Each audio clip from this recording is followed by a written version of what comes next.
and death and love and birth. Life and death and love and birth. Now you sing me, fa mi, ti, la. And peace and war on the planet Earth. That's so easy. Yeah, but that's what's fun about it. You should write something. You should write a song. About what? Whatever you're thinking. I guess we're already here. I guess we already know. We've all got something to fear. We've all got nowhere to go. I think you're all insane, but I guess I am too. Anybody would be if they were stuck on Earth with you. Yes! Life and death and love and birth and... Life and death and love and birth and... Hello? Can you hear me? Don't exit this room, okay? This isn't a mistake. This room isn't a mistake.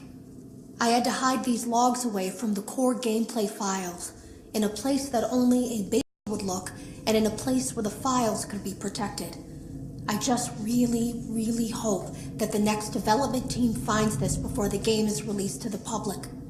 This game has some kind of malicious code in it that we haven't been able to fully contain or even understand for that matter. We're over budget and out of time. But that's not the reason that we're shutting down. Listen, I have to keep this short so the file size will be small enough to fly under the radar. There are more. I saw it for the first time today. There was a character I couldn't make out who it was, standing at the end of the hall. I thought it was just bugged out, so I made a note of it and kept playing. But then it was looking in the window. I heard a pretty heated conversation this morning between Dale, our manager, and someone else on the line. It really feels like this project is in trouble, in no small part because of the lawsuit, I'm sure. There has to be a lawsuit, there's no way there is. Have you ever heard of a guillotine paper slicer? It sounds made up, but it's an actual piece of office equipment. I didn't even know we had one in the supply room. I guess they're more common at businesses that do a lot of graphic design work. I remember seeing one when I was still in school, and even then, I knew how dangerous it looked. I was always afraid of losing a finger. That seems so silly now. Jeremy used to do design work. I guess that's how he knew it was there. The drawers have been emptied out. Someone was here. I don't think it was spring cleaning either. No, there was plastic on the floor.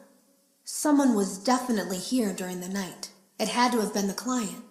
I mean, they sent us that stuff in the first place with no explanation, told us to scan it, said it would expedite the process so we wouldn't need to program any pathfinding ourselves.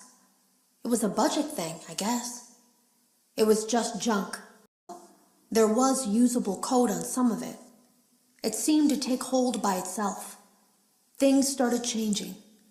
But then, he started appearing. At least that's what Jeremy said.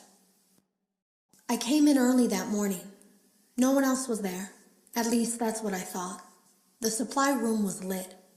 I didn't even notice Jeremy standing in the testing room as I walked past. The supply room was so bright, glowing.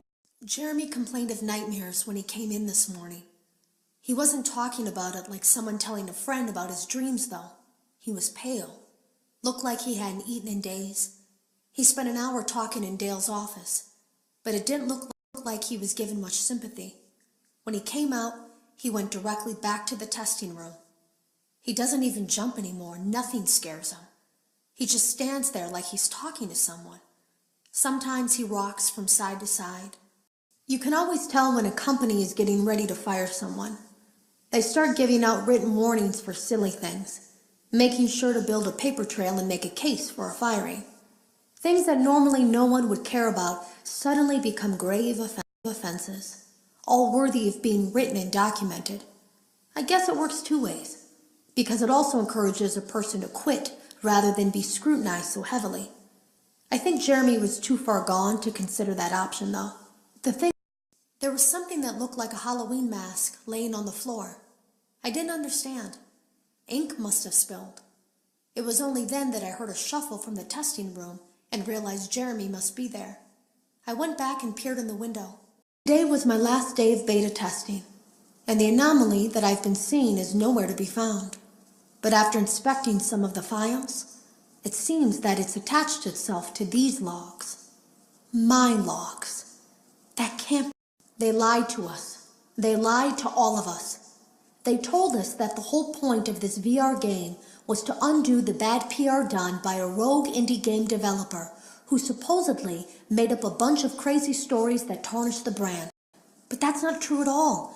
In their haste to develop this VR game and clear their name, they sent us some things I don't think they intended us to see, such as a hard drive containing emails between Fazbear Entertainment and a certain indie developer. Fazbear Entertainment hired the game developer. Those indie games were designed to conceal and make light of what happened. This isn't just an attempt to rebrand. It's an elaborate cover-up, a campaign to discredit everything. Hello, you don't know me.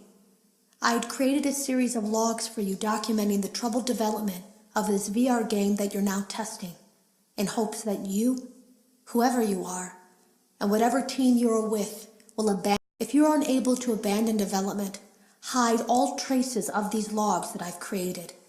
I fear that finding them and reassembling them will also reassemble the very thing I've tried so desperately to destroy. There is a way to kill it.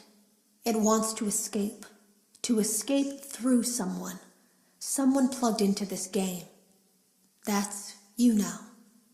You have to let it begin the process of leaving through you. Then you let it begin to merge with you. Play the music and flip the switch. That will cause a hard restart of the game and flush the memory, effectively killing it. I hope. I don't know when it will come for you. Why'd you do it, Knockout? Why'd you turn against Starscream?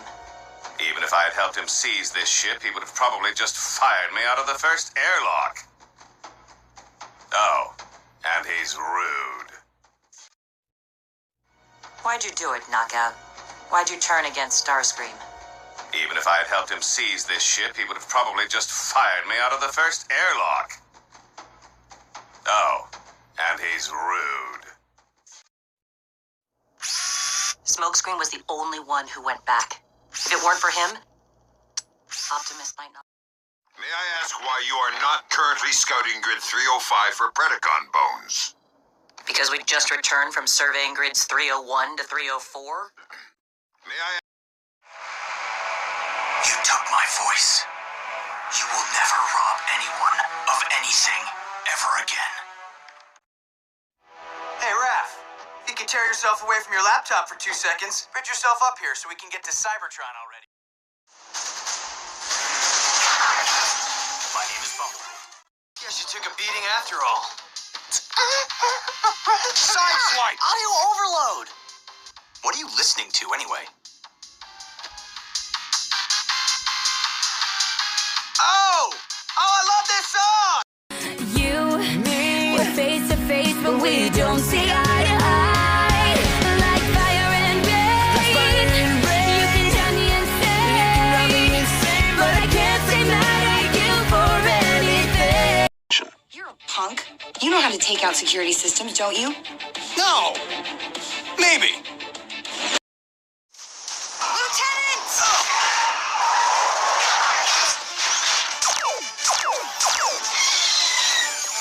Watch the birdie!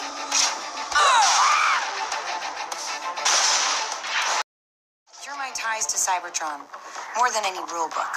You're gonna be okay. But that's not to say I won't be writing you all up.